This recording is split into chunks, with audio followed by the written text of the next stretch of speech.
Have you ever heard words so full of grace they made you stop and breathe deeper?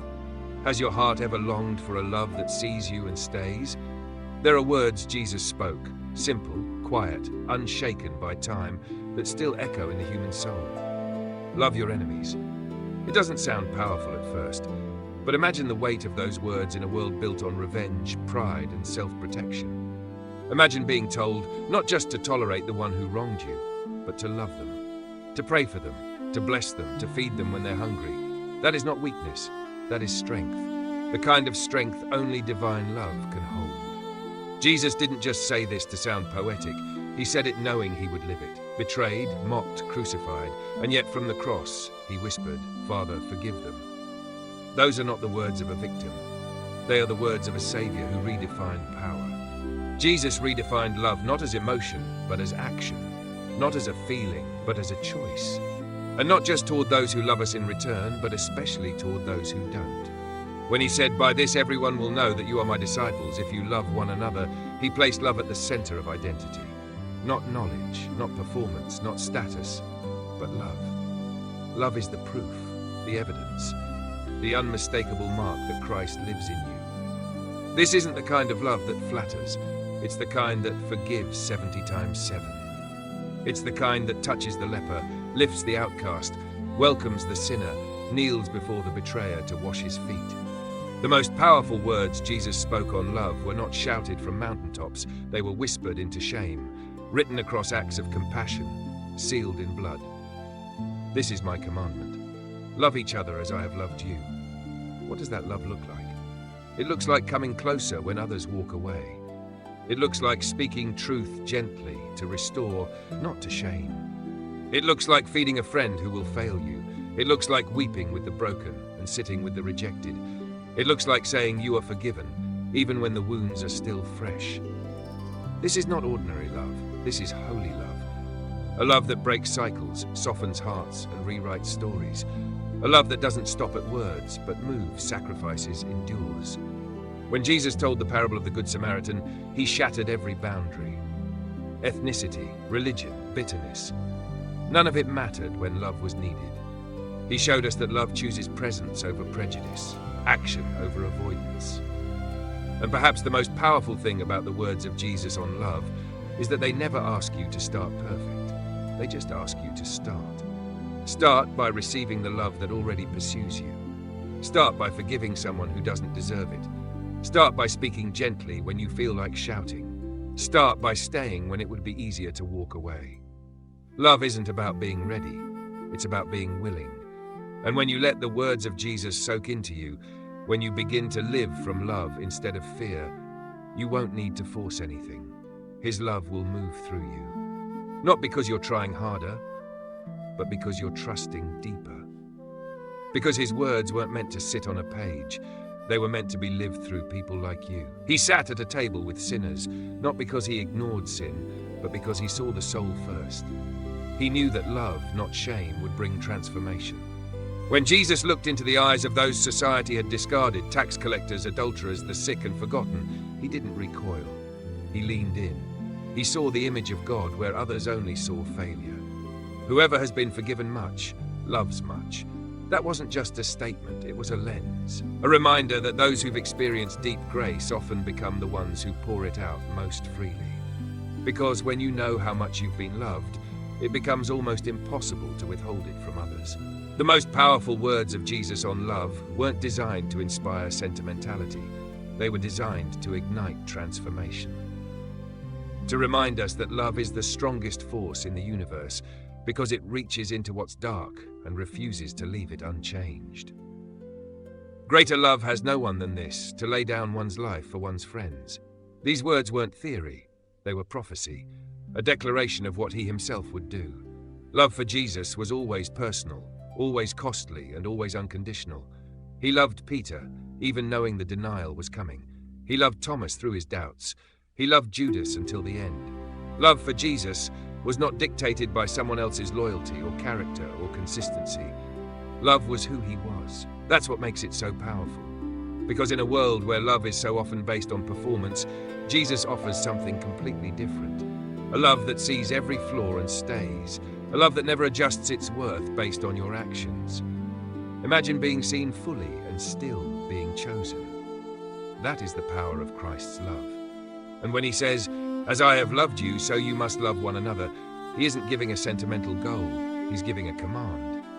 Not a burden, but a calling, a way of life, a reflection of divine reality through human hands and hearts. It's this love that carries people when theology feels too heavy. It's this love that bridges divides too wide for debate to close. It's this love that breaks open the hardest heart, not with pressure, but with presence. Jesus didn't just love to heal, he healed so he could love. His miracles were never just about physical change, they were always invitations to relationship, to return, to belong, and that's still true today. Every word he spoke on love still reaches into our present. Every gesture of kindness is still a mirror for how we are meant to live. His love didn't retire at the resurrection. It's alive, active, waiting to move through anyone willing to be available. So maybe today, the most powerful thing you can do isn't to preach or debate or convince. Maybe it's to love someone the way Jesus would, without condition, without control, without fear. Because love like that doesn't just change people, it changes the world. He didn't need crowds to feel worthy. He didn't love to be noticed. He loved because it was his nature. In the quiet moments, the touch of a bleeding woman, the look he gave to a weeping Mary, the hand extended to a drowning Peter, those are the moments when his love spoke the loudest. Jesus never rushed past pain. He walked toward it. Where others crossed the street, he drew near. When the disciples saw children as a distraction, he saw them as the kingdom's example. When the woman caught in adultery was dragged before him, he knelt in the dust beside her before standing up to speak mercy into her shame.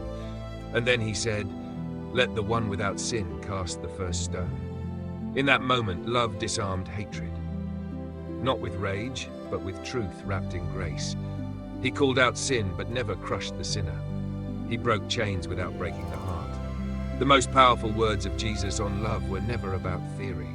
They were love in action, unfolding moment by moment, not calculated, not rehearsed, but always intentional. He said, "You have heard it said, love your neighbor and hate your enemy.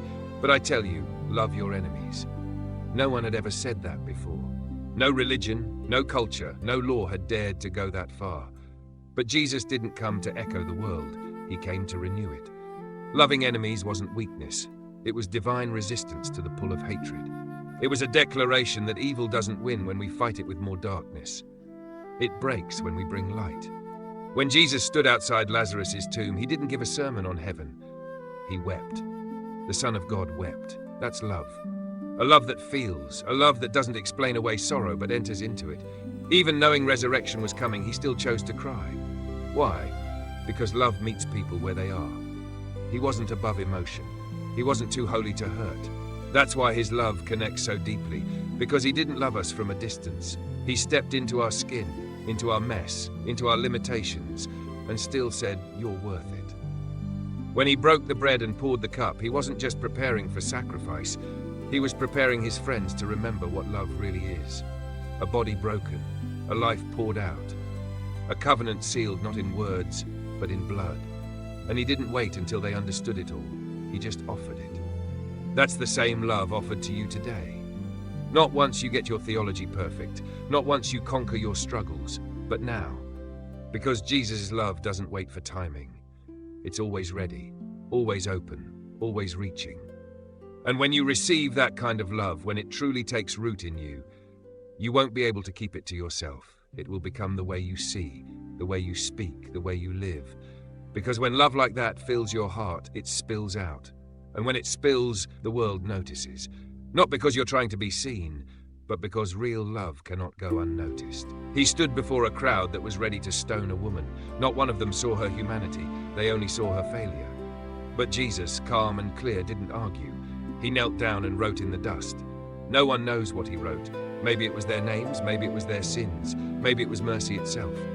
Then he spoke, "Let the one who is without sin cast the first stone." Silence. One by one the stones fell, footsteps walked away, until it was just him and her. He didn't ask her to explain. He didn't remind her of the law. He simply said, "Neither do I condemn you. Go and sin no more." That is love with power. Not power to crush, but to release. Love that lifts the condemned and calls them to something higher. Love that looks shame in the face and says, "You're free." This is why Jesus' words are the most powerful when he's not shouting, but when he's restoring. Because he speaks into moments others abandon. He draws near when others step back. He restores what others discard. He saw a thief on a cross, gasping his final breaths. No more time to fix his life, no time to prove repentance, just one sentence from the man, "Remember me." And Jesus replied, "Today you will be with me in paradise." One sentence. That's how fast love moves when it's real. No delay, no evaluation, just mercy. He spoke love through action, healing the ear of the soldier who came to arrest him, offering water to his betrayer, offering heaven to the condemned, offering peace to his murderers, and he does the same for you. This is the kind of love that looks at you in your lowest and says, "Still I choose you." Not because you deserve it, but because that's who he is. We spend our lives trying to be enough, trying to earn what can never be earned. But Jesus ends the striving with one word: come. Come all who are weary. Come all who are burdened. Come not with answers, but with hunger. Come and be loved. That's the open door of heaven, not guarded by rules, but by grace. Not limited to the worthy, but extended to the willing. He calls us to love like that, not because it's easy, but because it's divine. Because the world will know him not by our opinions, but by our love. And the kind of love that flows from Jesus is never powerless.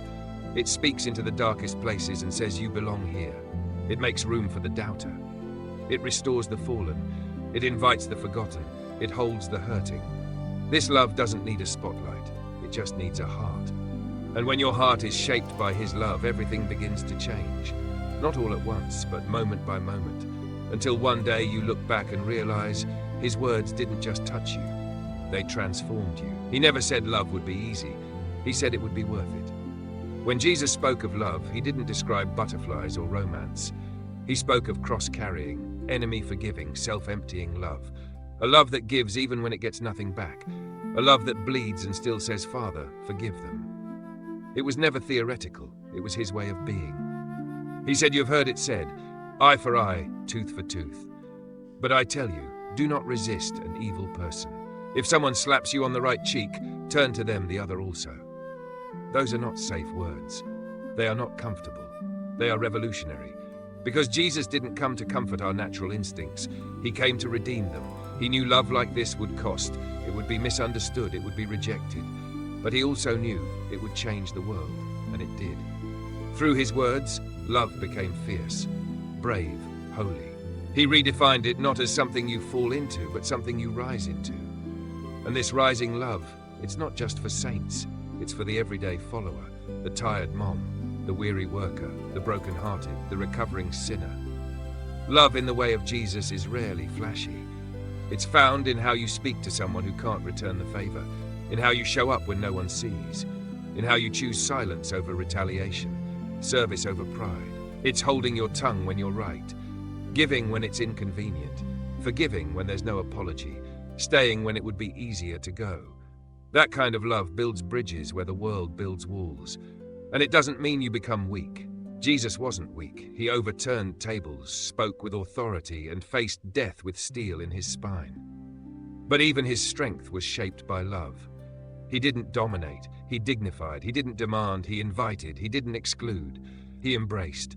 And through it all, he taught us that love is not reactive. It's redemptive. It doesn't return what it receives. It gives what it's received from God. So when he said, "Love one another as I have loved you," he wasn't calling us to a comfortable ethic. He was calling us to a cruciform life. A life that loves in surrender. A life that mirrors the cross, not with suffering for its own sake, but with love that never gives up. Because it's in loving like this that we become most like him. And maybe that's the point. Not to impress, not to succeed, but to become love in motion, light in flesh, hope with hands and feet. So wherever you are, at the kitchen table, in traffic, under pressure, this is your moment. A chance to choose the higher road, the harder road, the holy road. And as you walk it, remember, you're not alone. The same Jesus who spoke these words walks with you. And his love is not just your example, it is your strength. He never stopped loving. Not at the cross, not in betrayal, not even in death. That's what makes his love the most powerful force this world has ever known. It doesn't retreat. It doesn't expire. It doesn't depend on who you are. It flows from who he is. And who is he? He is the one who washed feet hours before those feet ran away. He is the one who called Peter rock, even after Peter cracked under pressure. He is the one who offered bread to Judas, knowing full well what that hand would do. He didn't withhold affection to protect himself. He didn't pull back to preserve dignity. He gave love because love was always the mission. So when he says to you, love one another, it's not a weight, it's a way of seeing the world, of responding to pain, of becoming more fully alive. Because to live in his love isn't just to receive it, it's to release it. And yes, there will be days when it's hard, days when people disappoint you, when you disappoint yourself, days when silence feels safer than reaching out, when apathy seems easier than compassion. But the love Jesus speaks of isn't reactive. It doesn't rise and fall with emotion. It flows from truth. And the truth is he loved you before you ever said his name, before you took a step toward him. While you were still distant, still doubting, still broken, he loved you. That love is now your foundation, and it becomes your mission. So what if you made space for that love today? Not just in your prayers, but in your presence. In the way you respond to frustration. In the way you show up for people who have nothing to give in return. What if love became your rhythm? In the early church, love was the thing that set them apart. Not theology, not temples, not political power, but how they loved the widow, the orphan, the enemy, the outcast. And that legacy continues with you. With every unseen act of kindness, with every silent prayer for someone who hurt you. With every moment you choose humility over pride, patience over panic, grace over grumbling. You don't have to be perfect to love like Jesus. You just have to be present. Because love is not a destination, it's a decision. 1,000 small yeses to mercy. 1,000 quiet I forgive yous. 1,000 reminders to yourself and others, you are still worthy of love.